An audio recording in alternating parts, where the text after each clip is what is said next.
মহান আল্লাহ আপনাকে জ্ঞান দান করেছেন শুধুমাত্র এই কারণেই যে আপনি আপনার চাইতে যে কম বোঝে তাকে জ্ঞান বুদ্ধি দান করবেন, তাকে বোঝাবেন। সেই জন্য যে ব্যক্তি আল্লাহ জ্ঞান কম দান করেছে, যে ব্যক্তিকে আল্লাহ জ্ঞান কম দান করেছে, সেই ব্যক্তি শত্রু থেকে মুক্ত থাকবে, শত্রু আপনার শত্রু থাকবে না।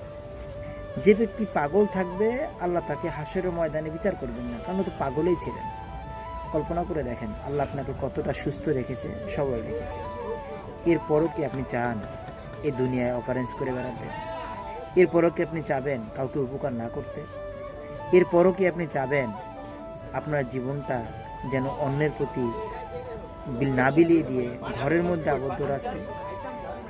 চিন্তা করেন, মরার পরে আপনার সাথে কিচ্ছু যাবে না। আপনি যদি মানুষকে উপকার করেন সেটাই আপনার সঙ্গের সাথী হবে। এর চাইতে বিকল্প কিচ্ছু হতে পারে না।